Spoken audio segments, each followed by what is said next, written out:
Saudara-saudari terkasih dalam Kristus, jangan jadi orang Kristen yang buta rohani. Jangan hanya melihat berita, lihat nubuat. Jangan hanya dengar suara dunia, dengarlah suara Tuhan. Karena apa yang terjadi di Gaza bukan kebetulan, itu adalah kegenapan dari rencana kekal. Tuhan sedang menepati janjinya. Dia sedang membersihkan tanah itu sebelum kemuliaannya dinyatakan. Dia sedang membuka jalan bagi pemulihan penuh atas Israel. Dia sedang menyapu habis kekotoran agar hadiratnya bisa kembali diam di tengah umatnya. Dan ketika semuanya telah disucikan, ketika roh-roh jahat telah disingkirkan, ketika tanah itu tidak lagi menangis karena darah, maka pujian akan naik dari perbatasan yang dahulu dibungkam. Kemuliaan Tuhan akan memenuhi tanah itu, dan seluruh dunia akan melihat bahwa Tuhan benar-benar diam di tengah Israel. Karena siapa yang berdiri bersama Tuhan akan berdiri sampai akhir, tetapi siapa yang menentangnya akan digilas oleh kuasanya yang suci. Inilah waktunya, waktunya untuk berpihak, waktunya untuk menyerukan kebenaran, waktunya untuk tidak menjadi netral, karena Tuhan tidak netral. Dia sedang membela umatnya, dia sedang menyucikan tanahnya, dan dia sedang mempersiapkan dunia untuk kedatangan rajanya. Zakharia 2 ayat 13 berkata, "Berdiam dirilah, hai segala makhluk, di hadapan Tuhan, sebab ia telah bangkit dari tempat kediamannya yang kudus." Tuhan sudah bangkit, langit menyaksikan, bumi bergetar, dan siapa yang bisa melawan dia? Segala pujian, hormat, dan kemuliaan hanya bagi Tuhan, Sang pemilik tanah perjanjian, yang setia, kudus, dan sedang menyatakan kuasanya di hadapan segala bangsa.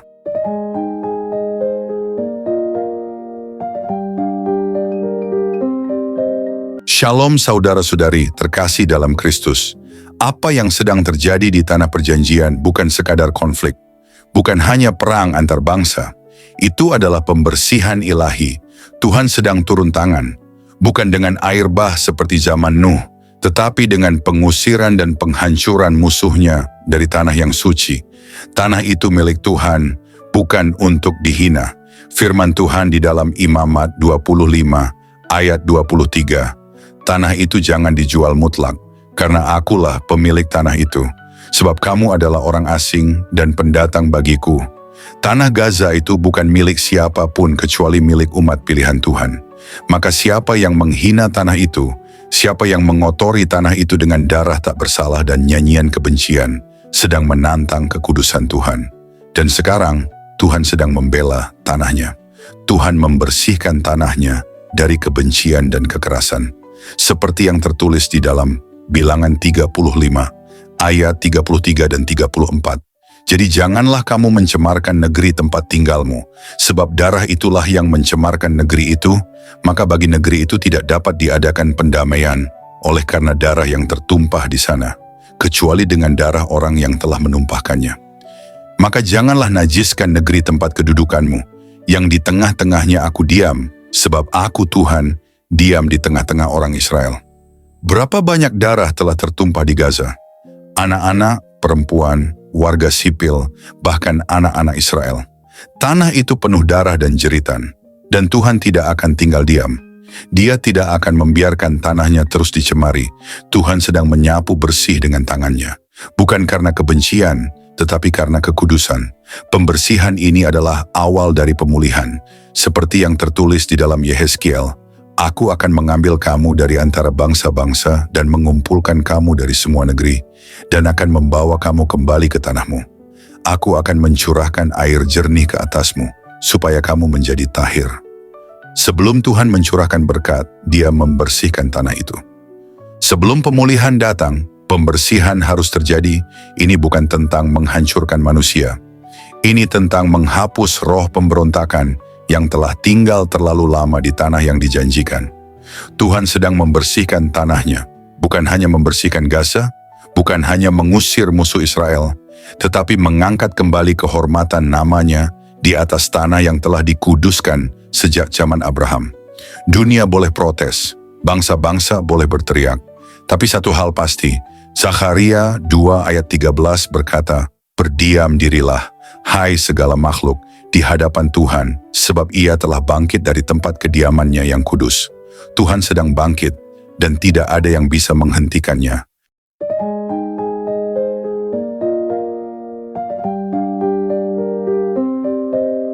Dan sebagai penutup renungan firman Tuhan sore ini, jangan salah mengerti apa yang sedang terjadi. Apa yang tampak seperti perang, pengusiran, atau bencana, sesungguhnya adalah langkah Tuhan yang agung dan kudus. Dunia hanya melihat kehancuran, tetapi mereka buta terhadap maksud ilahi. Para pemimpin dunia hanya berbicara tentang hak asasi manusia, namun mereka tidak melihat bahwa Tuhan sedang membela haknya atas tanah yang adalah miliknya sendiri. Mereka menuduh, mencaci, dan mengutuk. Namun mereka lupa satu hal yang paling penting. Tanah itu bukan milik bangsa manapun. Tanah itu adalah milik Tuhan. Firman-Nya berkata, tanah itu jangan dijual mutlak, sebab akulah pemilik tanah itu. Jika Tuhan adalah pemiliknya, maka hanya Tuhan yang berhak menentukan siapa yang boleh tinggal di atasnya. Tanah Gaza telah menjadi ladang darah dan benteng kebencian. Tanah itu dipenuhi dengan suara sumpah palsu, pengajaran kebencian, dan persekutuan dengan maut. Anak-anak diajari bukan untuk hidup, tetapi untuk mati demi membunuh. Mereka tidak membangun kedamaian, mereka membangun roket. Mereka tidak mengajarkan kasih, mereka menyembah kekerasan. Dan mereka melakukannya dari tanah yang kudus, tanah yang dijanjikan Tuhan untuk kedamaian, pujian, dan hadirat-Nya. Tapi Tuhan tidak tinggal diam. Tuhan tidak akan membiarkan namanya dihina terus-menerus. Tuhan tidak akan membiarkan darah tak bersalah terus menodai tanahnya. Maka penghakiman datang, tidak untuk memusnahkan seluruh umat, tetapi untuk membersihkan tanah dari roh yang berontak. Sama seperti Ia membanjiri bumi pada zaman Nuh, sama seperti Ia membakar Sodom dan Gomora, sama seperti Ia mengusir bangsa Kanaan sebelum Israel masuk. Tuhan sedang mengulangi pola yang sama, karena kekudusannya tetap sama, dahulu, sekarang, dan sampai selama-lamanya.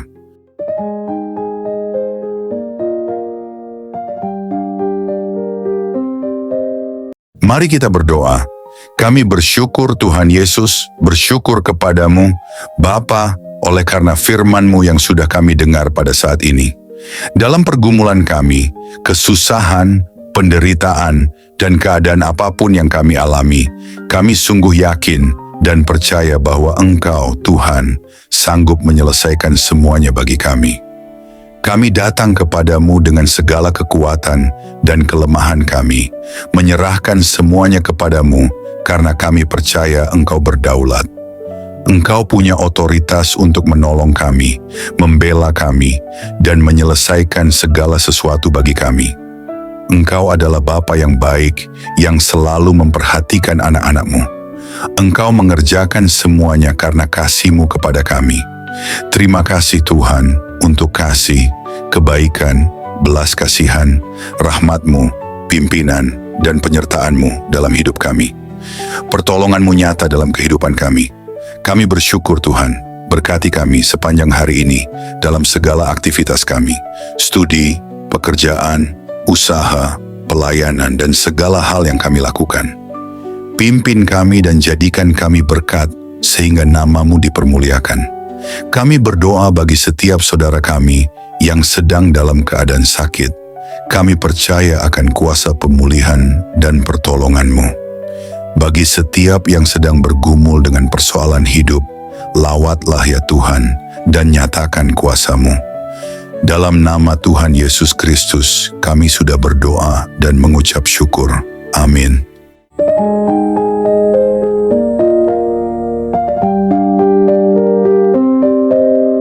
Puji Tuhan, saudara yang dikasihi oleh Tuhan, saya percaya bahwa firman Tuhan selalu menjadi berkat, kekuatan, dan penghiburan bagi setiap kita. Dalam setiap perjalanan hidup, kita mungkin menghadapi berbagai tantangan, pergumulan, dan ujian, tetapi firman Tuhan selalu memberikan jawaban, pengharapan, dan kekuatan yang baru. Roh Kudus yang telah diberikan kepada kita akan selalu menolong dan membimbing kita untuk semakin memahami kebenaran firman Tuhan.